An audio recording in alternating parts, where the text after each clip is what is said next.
let's talk about the greenhouse effect. This is actually an important process on the planet because if we did not have the greenhouse effect, Earth's average global temperature would be below freezing. So having this greenhouse effect keeps our planet at a nice, comfortable temperature for life to exist. So, in any case, how does the greenhouse effect work? Well, short wavelength sunlight enters, it travels through Earth's atmosphere, right? Now, high albedo surfaces, those ones that are really reflective, things that are light colored, stuff like nice freshly fallen snow or ice that's very white, it reflects this light. So the light comes in, it hits Earth's surface, and it bounces right back off into space. Low albedo surfaces are heated, right? They absorb that light. And so these low albedo surfaces absorb that heat, and then they radiate that heat back as infrared rays. So it's a different wavelength of light. These have a longer wavelength than the incoming light. And greenhouse gases absorb that longer wavelength. So the big key to the greenhouse effect is that change in wavelength. Because if all the light stayed short wavelength, it would travel right through those greenhouse gases and escape into space. But because some of that energy gets absorbed by Earth's surface and radiated back as these infrared rays with the long wavelength light cannot pass through the greenhouse gases, so they keep that heat here on the planet, warming the planet. And like I said, if this didn't happen, our planet would be like, I don't know, the ice planet of Hoth in Star Wars, right? It would be frozen. And the greenhouse effect keeps it warmer. And this is just kind of summarizing that you have the incoming light, but some of it gets reflected right back into space, but some of it ends up getting absorbed. Well, what about greenhouse gases, though? You hear a lot about carbon dioxide. That's always in the news, right? Carbon dioxide, greenhouse gas. But there are others. Water vapor is a greenhouse gas, and it's actually the most common one in Earth's atmosphere. We do have our carbon dioxide. Now, carbon dioxide does come from burning fossil fuels, but it also comes from places like volcanoes. You have methane. Methane comes from a very natural source. These things called methane hydrates on the sea floor. They're kind of cool. They're where methane gets trapped in ice and just sits down there on the sea floor. But methane also comes from like rice cultivation. It produces a lot of this greenhouse gas. Nitrous oxide. This comes from the very natural microbial activity in soils, but it also comes from industrial processes. So, and there's a bunch of other greenhouse gases as well that are not as common. I just listed a few of them just to remind you that there are more greenhouse gases than just carbon dioxide. Now, the effect on the climate of your greenhouse gases is not the same for each gas. It really depends on the abundance in the atmosphere, the residence time in the atmosphere. Some of these gases will break down. They don't last long in the atmosphere, and so they're not going to have as long-term an effect as if one stuck around in the atmosphere for a very long time. And then there's also what we call the global warming potential for each. And this is basically how much energy the gas absorbs. So carbon dioxide has one global warming potential. Okay, so that's kind of the baseline, is how much does carbon dioxide absorb? We'll compare these other gases to it. And so what you can see, for instance, methane has this potential of 28 to 36, which means it's much, much more efficient. It's much better at trapping heat than carbon dioxide is. Or look at our nitrous oxide here, that's 265 to 298 global warming potential. And what that's telling us is if you add a little bit of this gas, it's going to have a lot more effect than adding a little more carbon dioxide, right? Because the gas is just better at trapping heat in the atmosphere. So you have to not just look at the abundance of the gases, but you also have to look at how efficient they are at trapping the heat. So not all greenhouse gases are created equally there.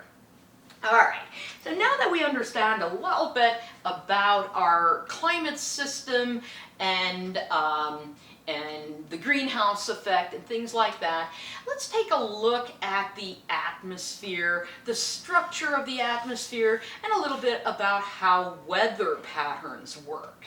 So we're going to start by looking at the structure of the atmosphere here. And what we are showing on the graph is on the y-axis, this is the altitude listed in kilometers or miles. And then here on the x-axis, there's actually temperature.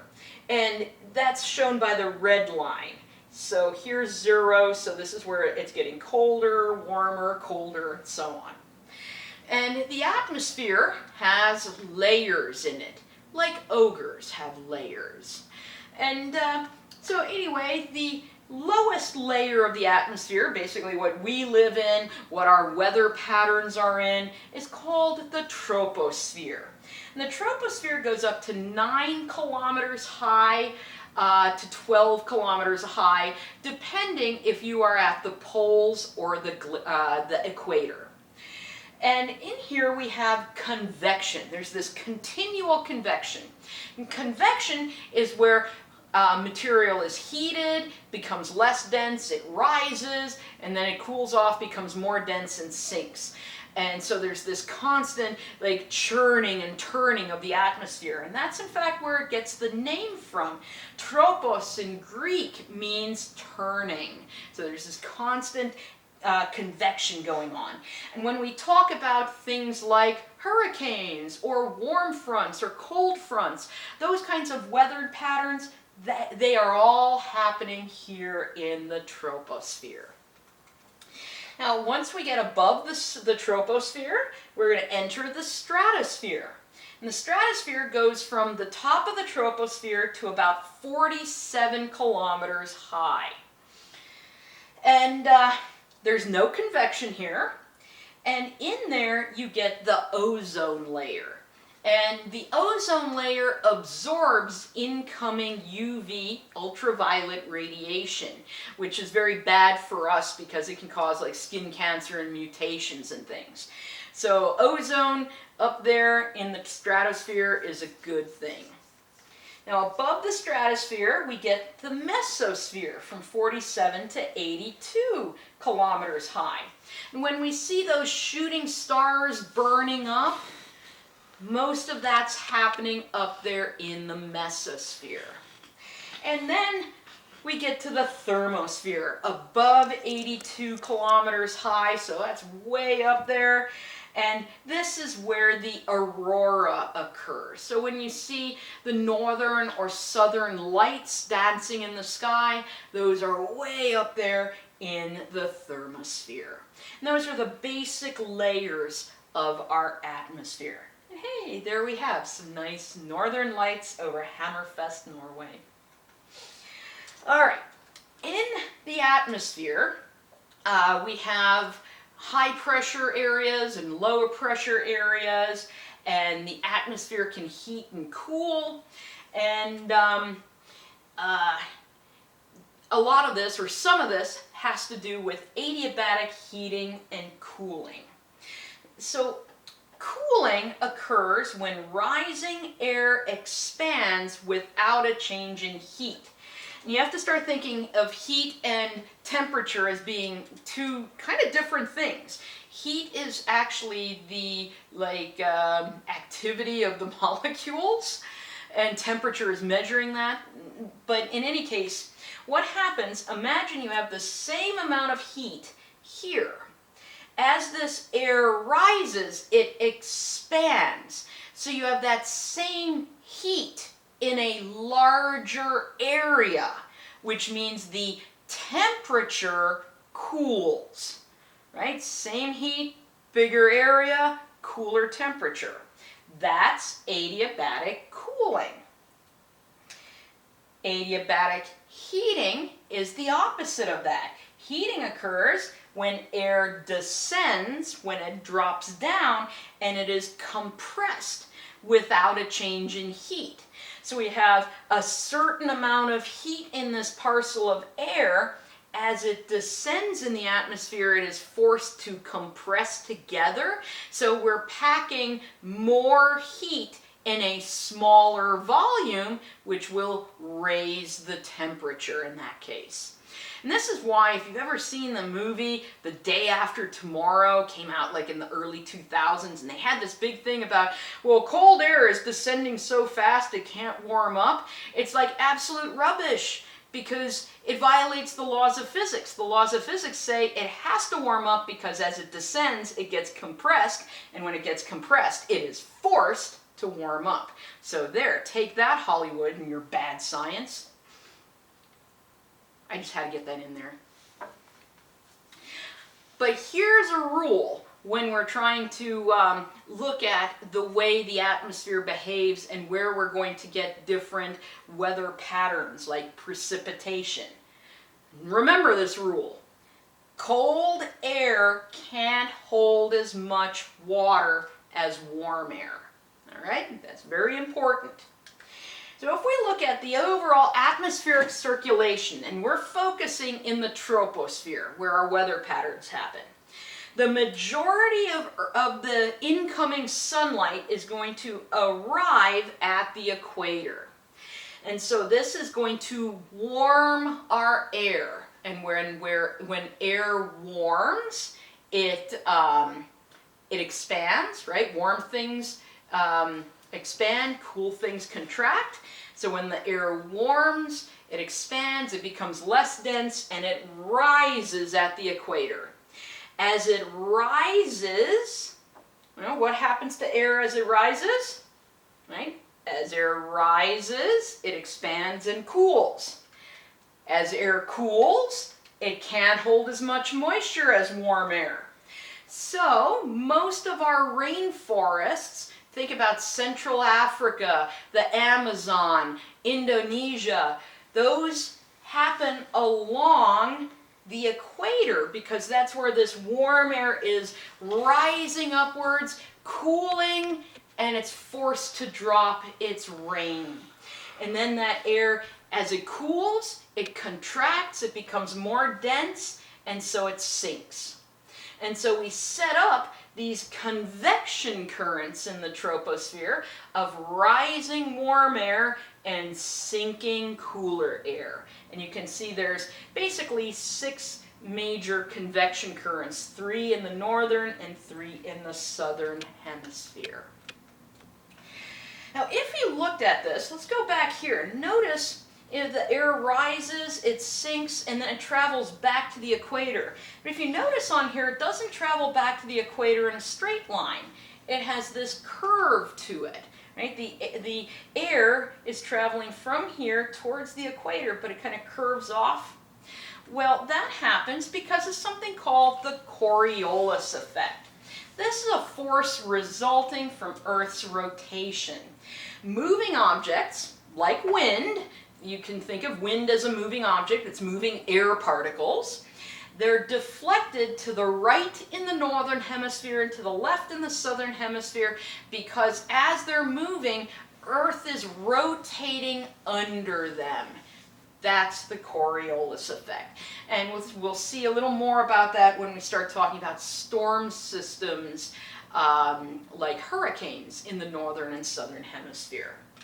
So that is why as it moves from here to the equator, it gets pushed this way because of the way the Earth rotates underneath. If you guys watch any kind of weather forecasts, you'll often hear about the jet stream. The jet stream is this narrow zone of strong winds right up at the top of the troposphere. And there's actually two jet streams in each hemisphere. You have the polar jet and you have a subtropical jet stream.